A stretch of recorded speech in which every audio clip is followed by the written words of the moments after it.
le message de ma sœur est apparu avant même que je parte travailler. Je quitte mon emploi.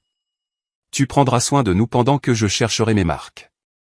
Pas de salutation, pas d'hésitation, juste une exigence déguisée en affaire de famille. Je suis resté là, le torchon toujours à la main, fixant les mots comme s'ils avaient été répétés pendant des années. Alors, pour la première fois de ma vie, j'ai répondu par écrit, ce n'est pas mon problème. J'ai appuyé sur envoyer, j'ai ouvert mon ordinateur portable et j'ai signé le contrat à l'étranger que j'avais eu trop peur de toucher. 10 minutes plus tard, le nom de maman a clignoté sur mon écran. Et ce qu'elle a écrit ensuite n'a pas seulement mis ma patience à l'épreuve, cela a mis fin à 15 ans de silence que j'appelais la paix.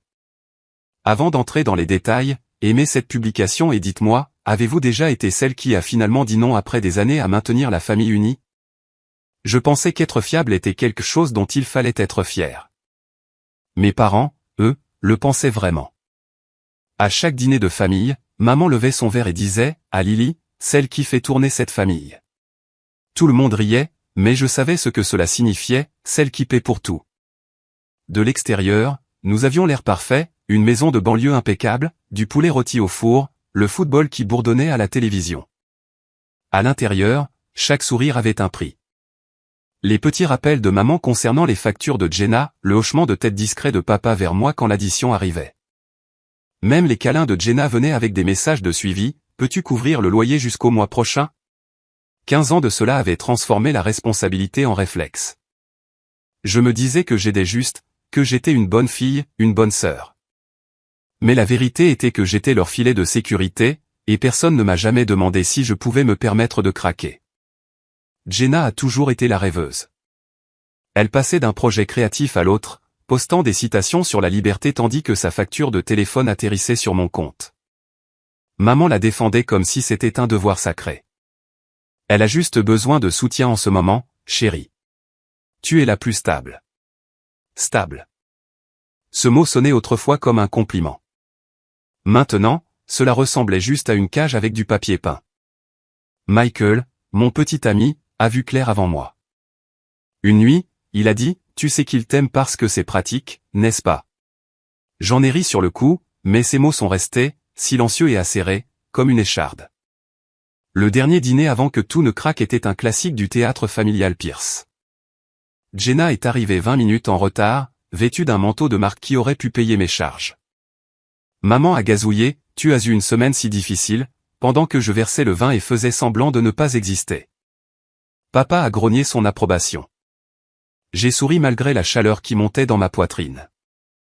Après leur départ, je suis resté seul à table, fixant les assiettes vides et les reçus fourrés dans mon sac à main. Mon téléphone a vibré avec une autre notification, le forfait téléphonique familial.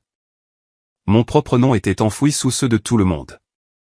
Cette nuit-là, j'ai ouvert mes notes et j'ai fait défiler des années de transactions, loyer, assurance, réparation, anniversaire.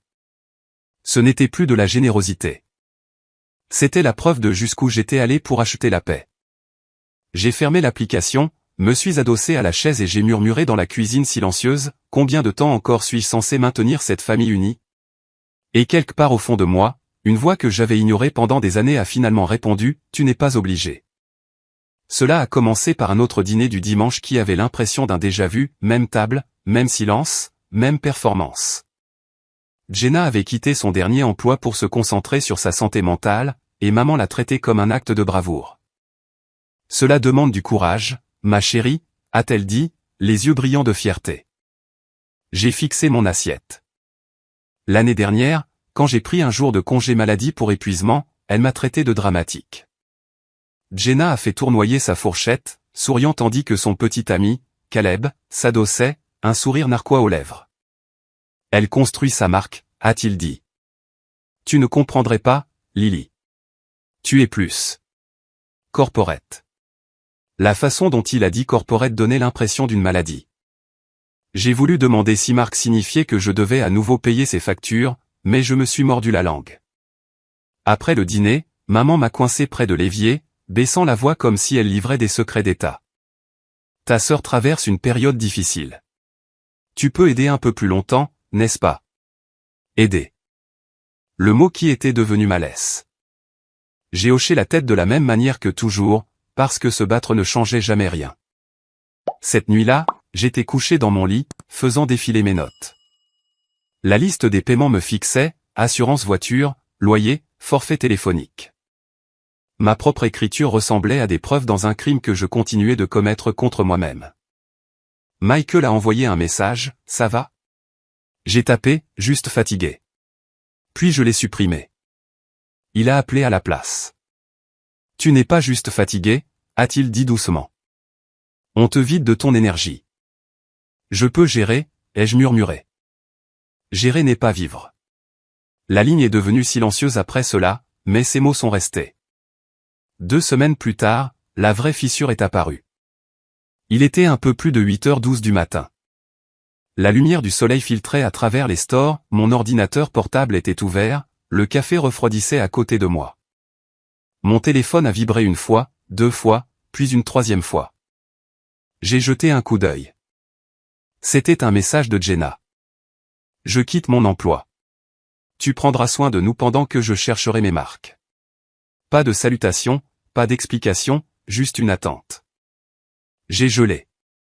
Pendant 1 seconde, mon cerveau a cherché de vieux réflexes, calculer, ajuster, réparer. Mais quelque chose en moi a changé, petit et sismique. J'ai essuyé mes mains sur un torchon, j'ai fixé l'écran et j'ai tapé 4 mots qui ne me ressemblaient pas jusqu'à ce que j'appuie sur envoyer. Ce n'est pas mon problème. Les mots sont restés là, perçants et terrifiants. J'ai attendu la vague de culpabilité qui suivait habituellement, mais aucune n'est venue, juste le silence. Devant moi, mon ordinateur portable a sonné pour me rappeler le contrat à l'étranger que j'évitais depuis des mois. C'était pour Dublin, avec une date de début un lundi. J'ai plané dessus, le cœur battant. Maman paniquerait. Jenna me traiterait d'égoïste. Papa me ferait la leçon sur la famille. Mais la voix de Michael a alors résonné dans ma tête, gérer n'est pas vivre. J'ai déplacé le curseur, j'ai cliqué sur signer. C'était calme, presque anticlimatique. Mais au fond de ma poitrine, quelque chose s'est relâché pour la première fois depuis des années. 10 minutes plus tard, mon téléphone s'est de nouveau allumé, maman. Son message brillait sur l'écran comme un voyant d'alerte. Si tu n'aides pas ta sœur, ne viens pas à Thanksgiving. Je l'ai fixé jusqu'à ce que l'écran s'estompe, et pour une fois, je n'ai pas ressenti de honte. J'ai ressenti quelque chose de dangereusement proche de la paix. Je pensais autrefois que le silence signifiait une punition, que si ma mère ne me parlait pas, j'avais sûrement fait quelque chose de mal. Mais ce matin-là, quand son message est arrivé, si tu n'aides pas ta sœur, ne viens pas à Thanksgiving, le silence qui a suivi n'a pas fait mal. Cela faisait propre. J'ai posé mon téléphone et j'ai juste écouté le bourdonnement du réfrigérateur. Pas de cris, pas de culpabilisation, pas d'exigence. Pour la première fois depuis des années, le calme m'appartenait. Puis je me suis tourné vers mon ordinateur portable. Le contrat de Dublin était toujours ouvert depuis la veille au soir, attendant comme un défi. Il offrait un logement inclus, une relocalisation prise en charge et une date de début un lundi. Toutes les excuses que j'avais faites, maman paniquera. Jenna s'effondrera, semblait enfantine maintenant. J'ai cliqué sur confirmer. Cela n'a pas semblé triomphant. Cela a semblé immobile, comme entrer dans une pièce où l'air convenait enfin à mes poumons. Puis j'ai ouvert mon application bancaire. La liste des paiements récurrents que j'avais ignorés pendant des années a rempli l'écran, forfait téléphonique familial, assurance de Jenna, facture d'électricité pour la maison de mes parents. Mon pouce a plané au-dessus de annuler et a tremblé juste une fois. Puis un par un, j'ai commencé à couper les liens. Annuler. Supprimer. Désactiver. Chaque clic a atterri comme un battement de cœur, régulier et définitif. Je m'attendais à moitié à ce que la foudre frappe ou que maman apparaisse à ma porte, mais l'appartement est resté silencieux. Le seul son était ma propre respiration. Un message vocal est arrivé de tante Rose à mi-chemin du processus, sa voix mielleuse, chaque mot aiguisé par la culpabilité. Ma chérie, la famille donne et reçoit. Peut-être peux-tu donner un peu plus cette saison. Dieu te le rendra au centuple. Je l'ai supprimé sans écouter jusqu'à la fin. Dans l'après-midi, j'ai rédigé quelque chose de nouveau, un plan de sortie. Ce n'était pas dramatique, juste des points, retirer le nom du forfait téléphonique. Dissocier l'assurance auto de Jenna. Annuler les services publics liés à l'adresse des parents. Geler la ligne de crédit partagée. Transférer les économies. J'ai fixé la liste, le poids de celle-ci à la fois terrifiant et exaltant. Michael a appelé ce soir-là. Tu l'as fait, n'est-ce pas? Je crois que oui, ai-je dit. J'ai finalement dit non. Il a fait une pause. Tu n'as pas dit non, Lily. Tu t'es dit oui à toi-même. Quand nous avons raccroché, je me suis assise par terre, entourée du bourdonnement silencieux des appareils, de l'odeur du café froid, et d'un étrange sentiment croissant de contrôle. J'avais toujours imaginé que la liberté rugirait, mais elle ne l'a pas fait. Elle a chuchoté. Cette nuit-là, j'ai fait une petite valise, passeport, vêtements de travail, une photo de Michael et moi au lac. Tout le reste pouvait rester. À 18h47, mon téléphone a de nouveau vibré, maman. Réunion de famille ce soir, 19h précise. Ensuite tu seras ici. J'ai fixé l'écran, puis j'ai répondu par écrit, simplement et calmement, je ne viendrai pas. À 18h52, la sonnette a retenti. Pendant un instant, je n'ai pas bougé. Le son a résonné dans mon appartement, aigu et insistant, coupant le silence comme un avertissement. Quand j'ai vérifié par le Judas, papa était là, sa chemise de travail encore boutonnée, le visage rouge, la mâchoire serrée comme du granit. Ouvre la porte, Lily, a-t-il dit, sa voix basse. Ne joue pas. J'ai gardé ma main sur la serrure. Je ne joue pas. Il a marmonné quelque chose à propos du manque de respect, de la façon dont j'avais été différente depuis que j'avais eu cette nouvelle offre d'emploi. Puis ses pas se sont estompés, ne laissant que le silence et le faible bourdonnement des lumières du couloir. J'ai appuyé mon front contre la porte et j'ai expiré. Il ne venait pas pour parler. Il venait pour gagner. 1 heure plus tard, mon téléphone a de nouveau vibré, FaceTime. Réunion de famille. Pendant une seconde, j'ai songé à l'ignorer, mais une partie plus froide de moi voulait les voir, voulait enfin arrêter de faire semblant. J'ai appuyé sur accepter. L'écran s'est allumé. Maman était dans la cuisine, les bras croisés, son tablier toujours mis. Papa était assis à table à côté d'elle, sa bouteille de bière à moitié vide. Jenna était à côté de lui, les yeux bouffis mais parfaitement encadrés par la caméra. Caleb planait derrière elle, faisant défiler son téléphone, un sourire narquois aux lèvres comme si tout était un spectacle. La voix de maman est venue douce, répétée. « Pouvons-nous parler comme des adultes, s'il vous plaît ?» J'ai forcé un petit sourire. C'est ce que j'ai fait. Jenna a bondi. « Tu nous as embarrassés, Lily. Tu m'as fait passer pour une mendiante. » J'ai gardé ma voix égale. « Tu as envoyé une exigence. » J'ai refusé. Sa lèvre inférieure a tremblé, le même geste qu'elle utilisait depuis que nous étions enfants. « Tu ne crois pas en moi. Tu n'y as jamais cru. » Ce n'est pas vrai, ai-je dit doucement.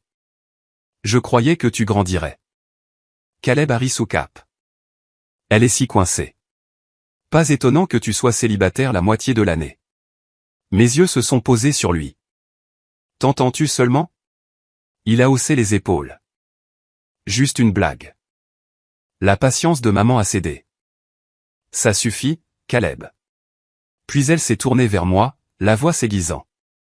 L'entreprise de ta sœur pourrait changer sa vie. Elle a juste besoin de quelqu'un de responsable sur le papier. Papa s'est penché en avant, les mains jointes comme s'il négociait un accord. Ce n'est même pas risqué. Un petit prêt, 150 000 $ au maximum. Tu cosigneras, c'est tout. J'ai répété les mots lentement, comme si je goûtais quelque chose d'amer. Vous me demandez de garantir un prêt de 150 000 $ pour quelqu'un qui a quitté son emploi la semaine dernière? Le ton de maman s'est durci. Ne sois pas dramatique. Nous t'avons élevé mieux que ça. C'était ça, le déclic. Le son dans ma tête quand quelque chose se brise enfin, mais pas bruyamment, doucement, proprement. J'ai pris une profonde inspiration. Vous ne m'avez pas élevé pour dire oui, ai-je dit. Vous m'avez élevé pour survivre en disant non. Silence. Un vrai silence. Le genre qui emplit une pièce et presse contre vos côtes. Le visage de papa est devenu rouge. Surveille ton ton. Je le fais, ai-je dit calmement. C'est calme. Les yeux de maman se sont rétrécis. Alors, c'est ça. Tu abandonnes ta famille. J'abandonne d'être votre plan financier. La voix de Jenna s'est brisée. Tu me punis d'être différente. Non, ai-je dit. Je fixe des limites. Il y a une différence. Ses yeux se sont de nouveau remplis. Tu crois que tu es meilleur que nous? Je crois que je suis fatigué. Maman a claqué sa main sur la table, le son résonnant à travers le haut-parleur. Tu le regretteras, Lily. J'ai hoché la tête une fois. Peut-être, mais au moins ce sera à mes frais. Et avant que quiconque puisse parler à nouveau, j'ai appuyé sur terminer l'appel. Pendant quelques secondes, tout ce que j'ai entendu était ma propre respiration. L'appartement était sombre, le dernier rayon de lumière du jour glissant à travers les stores. J'ai regardé mon téléphone, des messages arrivant l'un après l'autre. Maman, tu es cruelle. Papa, tu t'excuseras quand ça passera. Jenna, tu as détruit cette famille. Tante Rose, le pardon guérit, ma chérie. Dieu voit ton cœur. J'ai retourné le téléphone face contre table. Le silence qui a suivi n'était pas vide. Il était sacré. Puis j'ai ouvert le dossier intitulé Plan de sortie. J'ai coché chaque case, retiré du forfait téléphonique, assurance dissociée, services publics annulés, ligne de crédit fermée, vol réservé. Au moment où l'horloge a sonné minuit, 43 appels manqués clignotaient sur mon écran. Aucun de Michael. Il savait. À minuit 07, le téléphone a de nouveau sonné. Cette fois, j'ai répondu. Salut. Sa voix est venue doucement. Tu as l'air plus légère. Je crois que j'en ai juste fini, ai-je dit. Alors fais quelque chose. Non pas pour la vengeance, mais pour la paix. Après que nous ayons raccroché, j'ai regardé par la fenêtre. La rue en bas était calme, vide. C'était le genre de calme que j'enviais autrefois dans la vie des autres. Pour une fois, c'était le mien. Le matin, la riposte a commencé. Une publication Facebook de maman sur les enfants ingrats, un message de tante Rose avec un verset biblique sur le pardon, une histoire critique de Jenna, parfois ceux que tu aimes te retiennent. Il voulait que la honte soit ma punition, mais tout ce que je ressentais était du soulagement. Cet après-midi-là, j'ai terminé de faire mes valises. J'ai glissé mon passeport, mon badge de travail et le contrat signé dans un dossier. Quand j'ai fermé la valise, le son a semblé définitif, comme une porte qui se ferme doucement derrière moi. Alors que j'enfilais mon manteau, mon téléphone a vibré une dernière fois. Maman à nouveau. Nous n'oublierons pas ça, ai-je répondu lentement, chaque mot délibéré. Moi non plus. Puis je l'ai éteint. Dehors, l'air était froid mais pur. Le ciel au-dessus de la ville était pâle et clair, comme le début de quelque chose qui n'avait pas besoin de permission. J'ai verrouillé la porte derrière moi, la valise roulant sur les carreaux du couloir. Chaque pas semblait une preuve que j'avais finalement cessé d'être utile et commençé à être libre. L'aéroport sentait le café brûlé et la pluie du petit matin. J'ai avancé dans la file, à moitié éveillée, à moitié légère. Il n'y avait pas de discussion de groupe qui bourdonnait, pas de culpabilité qui s'infiltrait dans chaque pensée. Juste le doux roulement des roues des bagages et le son de ma propre respiration. Quand l'avion a décollé, j'ai pressé mon front contre la fenêtre et j'ai regardé la ville rapetisser sous les nuages. Pendant 15 ans, cet horizon avait signifié obligation.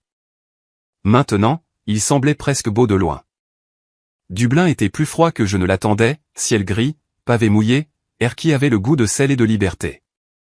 L'appartement de la société était petit, une chambre avec des murs blancs et une vue sur le canal.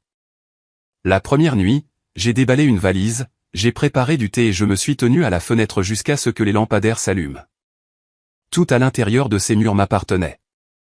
Chaque facture, chaque choix. Une semaine plus tard, le message vocal de maman est arrivé. Sa voix tremblait d'un mélange de fierté et de ressentiment. Jenna a trouvé un travail à temps partiel. Nous allons bien. Ton père te dit bonjour. J'ai écouté 2 fois, non pas pour ce qu'elle disait, mais pour ce qu'elle ne disait pas. Pas de culpabilité, pas d'exigence, juste de la distance. Je n'ai pas rappelé. Je n'en avais pas besoin. Cette nuit-là, j'ai ouvert mes vieilles notes, des pages de factures et de paiements autrefois étiquetées famille. J'ai fait défiler jusqu'en bas et j'ai tapé une dernière ligne, d'être effacé émotionnellement et autrement. Puis j'ai fermé l'ordinateur portable et j'ai laissé le calme remplir la pièce. Pour la première fois de ma vie, le silence n'a pas semblé une punition. Il a semblé la paix. La lumière du dimanche matin s'est répandue sur la table, captant la vapeur de mon café. Pas de téléphone qui vibre, pas de nouvelles exigences, juste le calme. J'ai pensé au premier message qui a tout déclenché, tu prendras soin de nous pendant que je chercherai mes marques. Peut-être qu'une fois je l'aurais fait, par habitude ou par peur, mais plus maintenant. J'ai souri à mon reflet dans la fenêtre, la ville se déployant derrière moi comme une page blanche. Le véritable amour ne vous vide pas, il vous stabilise. Si vous avez déjà choisi la paix plutôt que la culpabilité, partagez votre histoire ci-dessous. Vous n'êtes pas seul. Et n'oubliez pas de vous abonner pour la prochaine histoire.